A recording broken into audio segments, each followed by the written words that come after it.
حضرت فاطمہ فرماتی ہیں حضرت علی میرے پاس دوڑے آئے اور کہنے لگے فاطمہ چل مسجد، پتہ نہیں حضور کو کیا ہو گیا ہے۔ حضور رو رو کے بحال ہو گئے اور حضور حجرے میں رو رہے اور ہچکیوں کی آواز مسجد میں آ رہی ہے۔ چل ذرا چل کے حضور کی بات دیکھ کیا ہوا ہے، ہماری تو طاقت نہیں اندر جانے کی۔ سیدہ طیبہ طاہرہ حضرت فاطمہ چھٹ سے پردہ اوڑا حاضر خدمت ہوئی، اندر گئیں، کہتی ہیں حضور کے کندھے پہ ہاتھ رکھا تو محبوب بیٹی کے ہاتھ کی ٹھنڈک محسوس کی، سر سجدے سے اٹھایا، فرمایا فاطمہ آ گئی ہو؟ حضور آئی، فرمایا چل بیٹی تو بھی ہاتھ اٹھا اور میری امت کی بیٹیوں کے لیے دعا مانگ، چل تو بھی ہاتھ اٹھا میری امت کی بہنوں ماؤں کے لیے دعا مانگ۔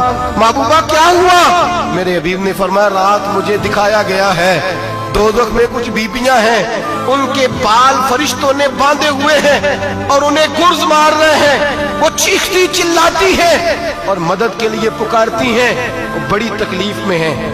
تو بی بی صاحب عرض کرتے ہیں یا رسول اللہ ان کی غلطی کیا ہے؟